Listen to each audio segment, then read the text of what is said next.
Hey everyone, good afternoon. So, what if you are someone who is in a full time position right now? You have a job, but you're thinking ahead about possibly there being a recession and maybe there's going to be an opportunity where you're laid off and you have some severance, which is going to give you some runway in order to start your own business. Or maybe it's just something that, despite what's going on in your career, you're really feeling called to go out on your own and to be that self employed expert out in the market. You want to start a consulting business, a leadership coaching business, a corporate training business, or maybe some other kind of professional service provider business. What are some of the things that you should be thinking about doing before you give your notice to your employer? So that's what I'm going to talk about today. I'm Angelique Ruers, CEO and founder of Bold House, the Inc. 5000 company, and we are the leading experts in helping experts to win corporate clients. Now, kind of a public service announcement, if I will, about turning in notice, and this, I should probably do an entire LinkedIn live on this topic alone. But that whole idea of 2 weeks notice is so antiquated. It's one thing if you work at a movie theater, or maybe you're a waiter or a waitress, or you're in some kind of service job and there's a lot of team members and one team member can easily fill in with just a few hours training to take over a particular role or responsibility. If you're in a professional role and you are, someone who has responsibility and ownership over that role, you really want to be looking at about 2 months notice to the company. And so just factor that into your timeline in terms of when you're giving notice. But what are some of the things that you should do to set yourself up for success before you give that notice, in case the company says, you know what, no thanks, if you're going to be leaving them for security reasons, data reasons, whatever, we're going to have you leave today, or we're going to have you leave in the next couple of weeks. So you really want to be ready for any potential outcome to that conversation. So the first thing is, you want to start saving some extra money, putting some money aside. We love to see people have at least 6 months in living expenses to cover all of their bills before they put in that notice. 6 months is ideal.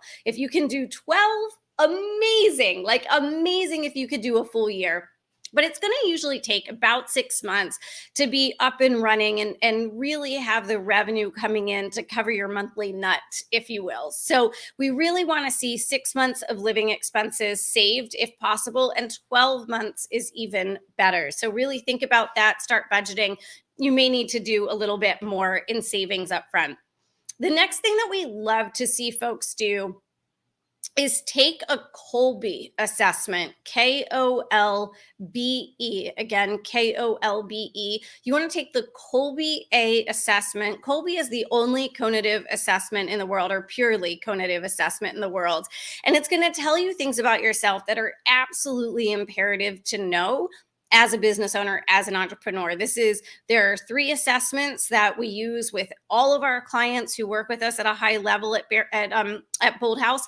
And so one of those assessments is the Colby A assessment, because it allows us to see not someone's personality, not their preferences, not their communication style. It's not a personality assessment. It is a cognitive assessment, which looks at how you go about doing things in work. So if you have a project to build, a program to develop, how are you going to accomplish doing that? So it's all about the how. It's very difficult to pick up through an interview or a conversation with someone what their Colby profile is, what their Colby MO is. And so when you even try to self-assess your personality, right, you kind of conflate that sometimes with your cognitive makeup. So if you understand how you're built, are you someone who has to have a certain amount of information before you take action? Are you someone who really has to build out systems and structures? Are you someone who's built more like me? I'm a Colby quick start. I'm a 9 out of 10 quick start. So I operate personally really well under high pressure, lots of risk, lots of unknowns, tight deadlines. I like to jump off of tall buildings without a parachute and figure out halfway down the fall how I'm going to solve landing without, squashing myself like a bug into the cement. But it's good to understand how you personally are built, because that's going to start to inform the various things that you put in place and what's going to allow you to truly be successful operating within your zone of genius, not someone else's. So we highly recommend taking the Colby assessment. The next thing we want you to think about is really solidifying relationships inside of the company that you're working for now. Who are those key leaders that maybe could be a potential client for you? They could be a potential strategic introducer for you. They could give references for you, or they may just be able to open doors for you. They may just be people who are really well connected in your industry or in the field that you're pursuing. And so you want to make sure you really solidify those relationships with the key people inside the organization that will be important to you when you're on the outside. The next thing you want to look at doing is making sure that you've got the right contact information for the right people.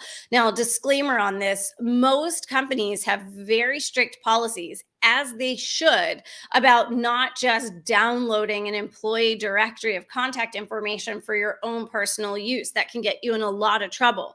But there's nothing to say that if there are, 7, 8, 9, 10 people inside of a big organization that you're going to want to stay in touch with after you resign, then you obviously need to make sure you have their contact information. Ideally, not just their professional phone and email, because that could change on the same day. It changes for a lot of people.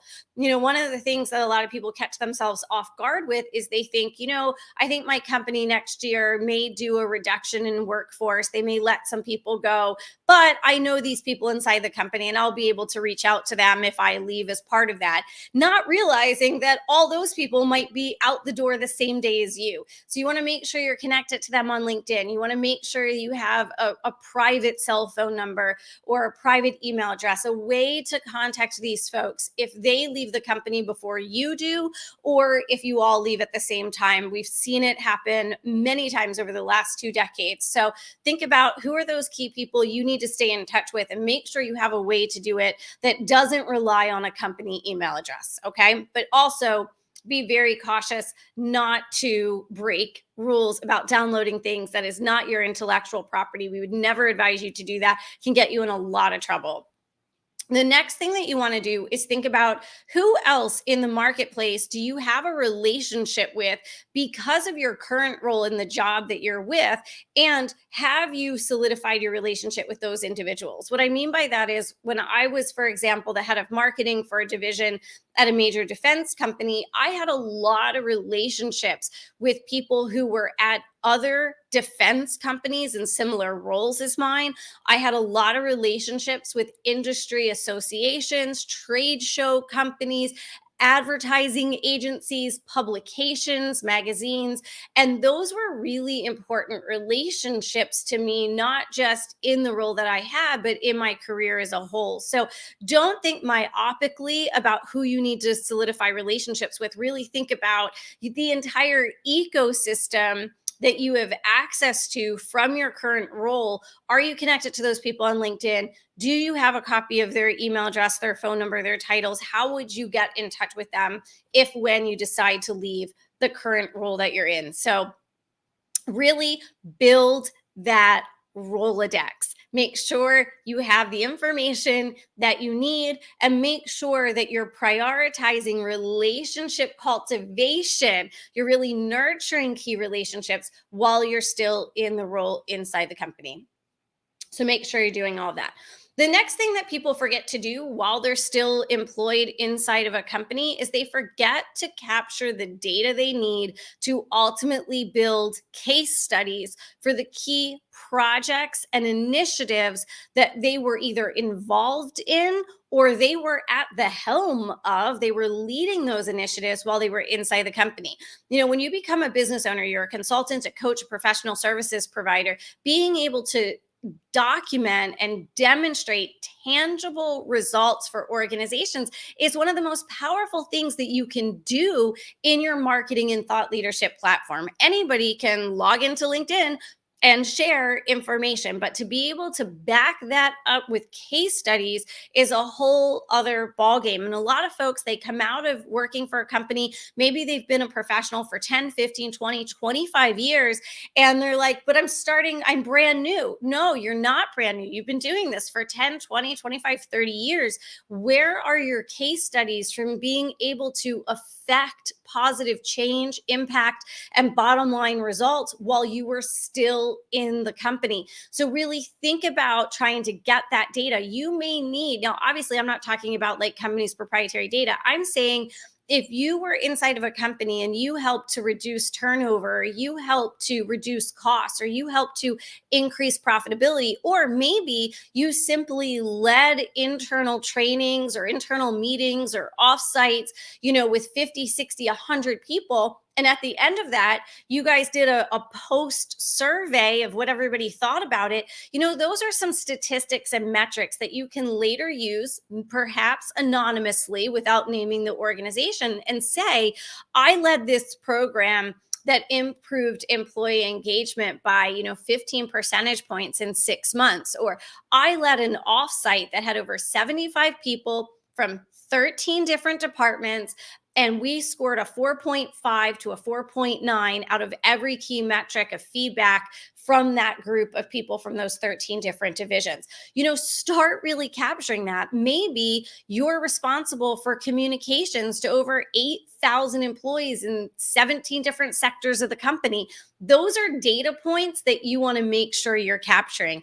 Think about the budget that you're in charge of. Think about the number of employees who are impacted by the projects you're leading, the programs you're leading, the communications you're leading, the meetings you're leading, any of it. And it's going to take you a while. In the beginning, you're not going to see it. But if every single day you say, how many people in this organization did I impact today?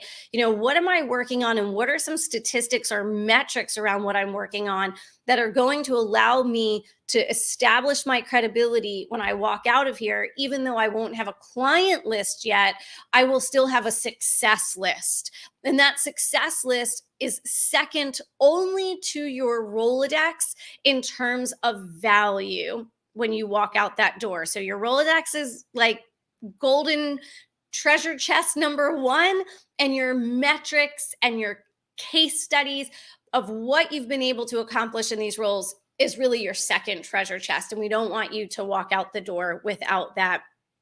The next thing we want you to do is start putting some things in place already ahead of time so that when that date comes and you're kind of flying through the air between one role and this next role, you already have some basics in place in your business. The first is setting up your LLC. Having an LLC is absolutely essential. It's essential from a financial perspective. It's essential from a legal perspective. And it's most essential from a mindset perspective. I can't believe how many self-employed experts just fight themselves and the common sense of putting an LLC in place. It's just silly. Don't be hard-headed about it. Get your LLC set up, and don't, you want to think about the name. You obviously want the name that's associated to the LLC to be something that you don't mind appearing on checks and invoices and other legal documents, but you do have the ability in the future to always file a DBA, a doing business as, and if your brand changes. So you want to be smart about it, but don't become paralyzed by making that decision. So set up your LLC. You also want to make sure you identify some key resources so that you're ready to go.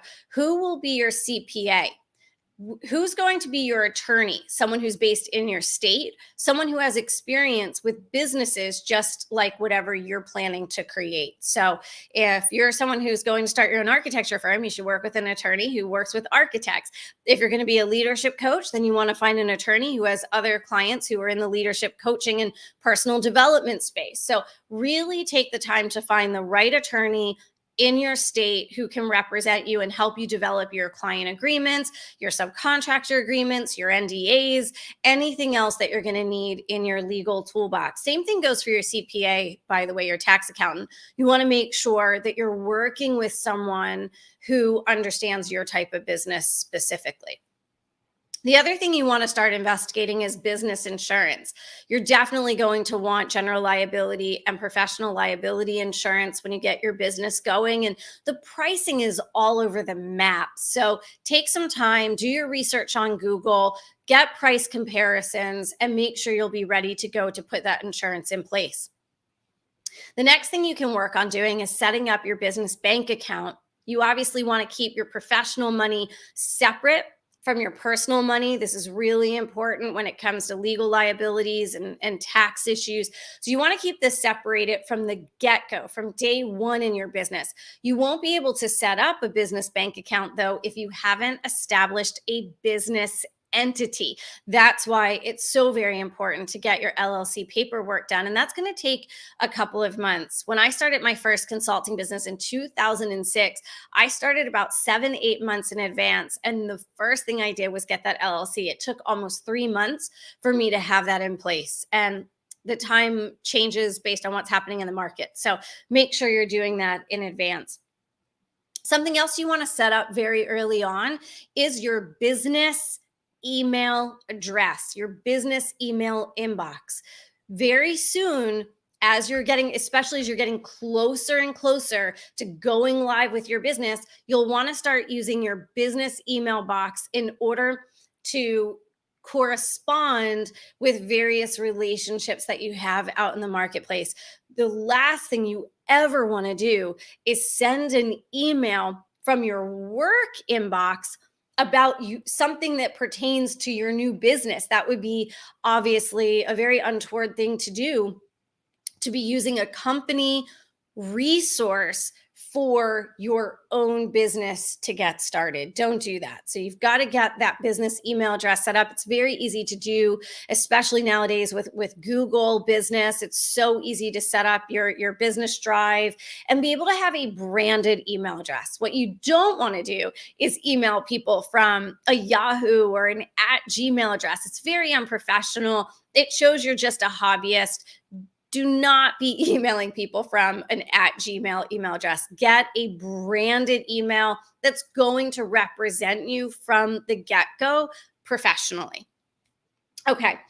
Something else you want to do is you want to get approved for a credit card that you only use for business expenses. This was probably the silliest mistake that I made on my way out the door back in 2006. When I landed, it was my third client very early on, very quickly got that client. I needed to travel.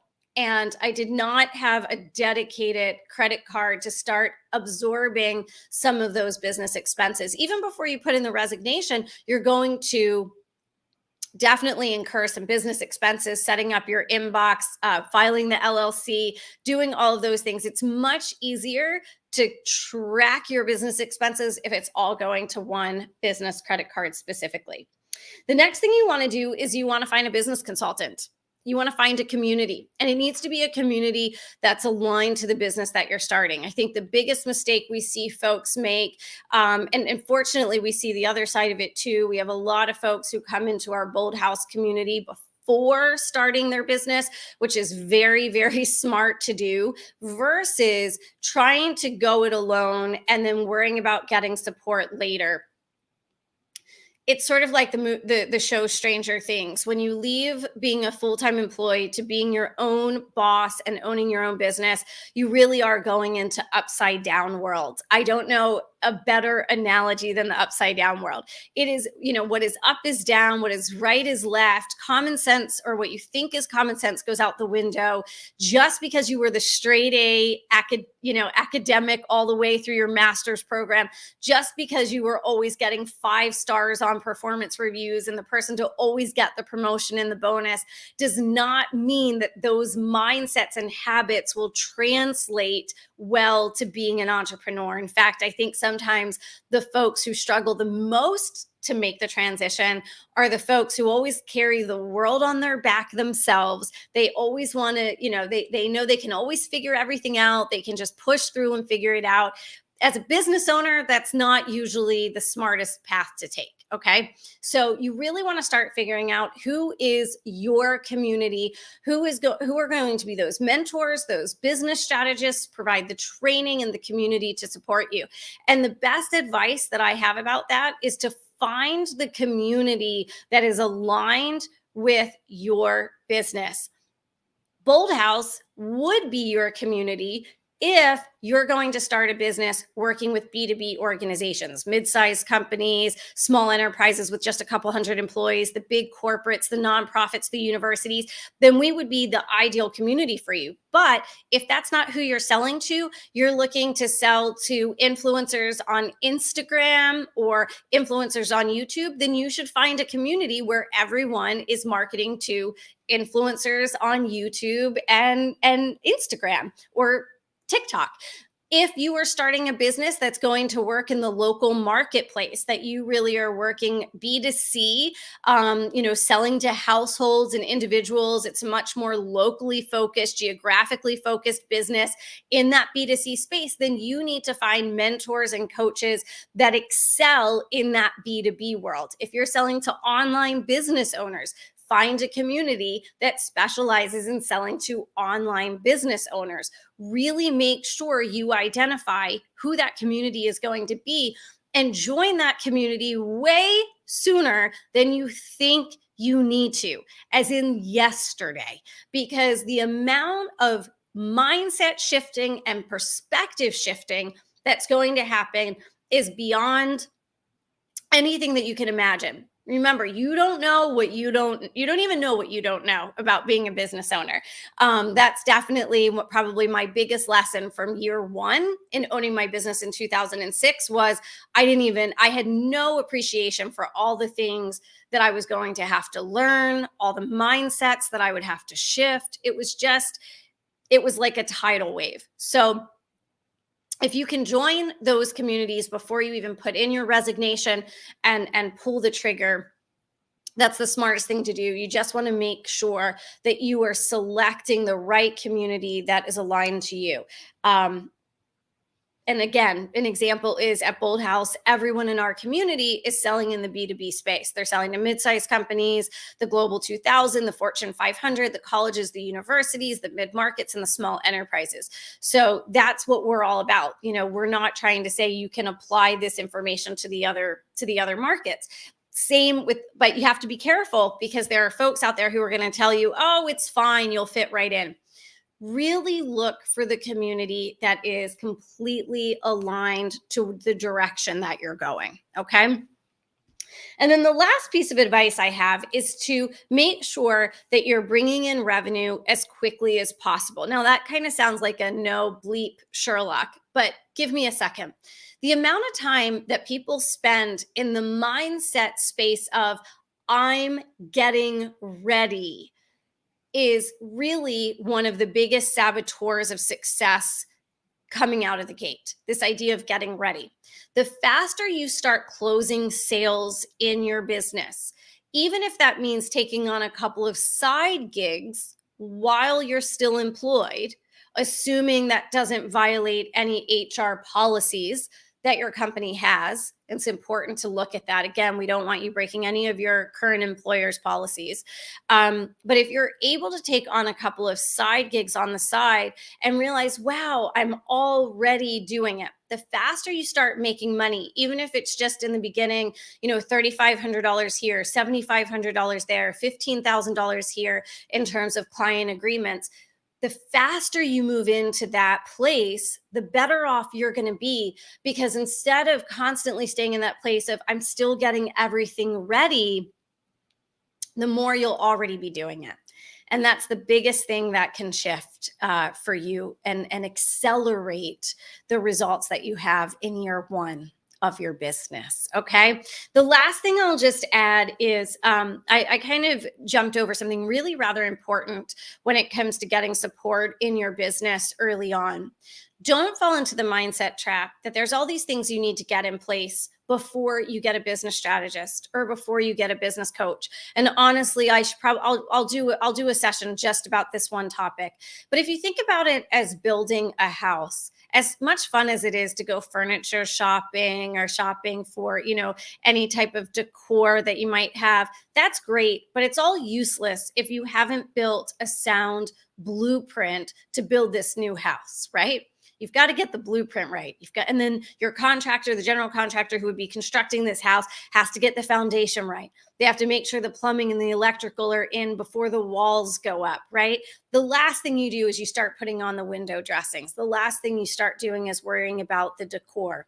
I can't tell you how many small business owners, solo business owners, when they're getting started, worry about all the decor stuff. They're rushing out, getting branding and business cards and, trying to write a website. And they never even got support on really thinking about the blueprint for their business, what their business was really going to look like, how they were going to position it, and how they were going to acquire new clients, which is the most important thing your business does. That's why you're in business.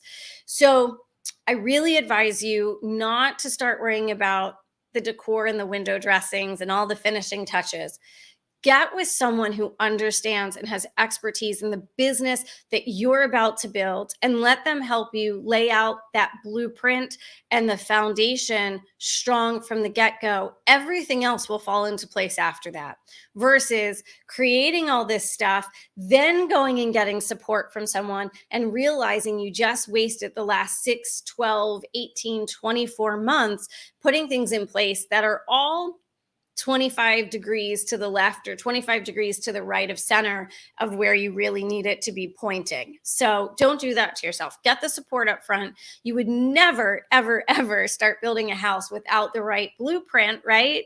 Written down on paper. So get that blueprint you need for your business and do it sooner rather than later.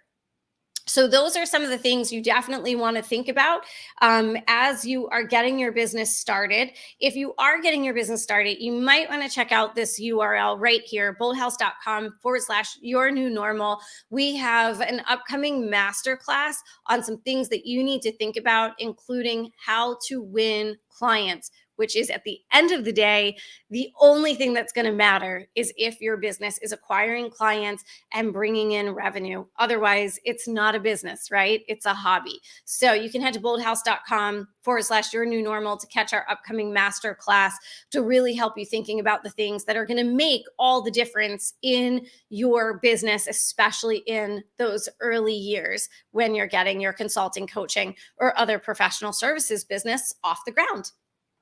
Okay, everybody. All right. So hey there. So we are getting ready to head into a Bold House client training. So I'm going to hop over there and do that training with everyone. If you've not stopped by boldhouse.com lately, I just want to invite you to do that so you can take advantage of many of our other resources and insights that we have for you on the website. Until next time, everybody, this is Angelique signing off. Have a great rest of your day.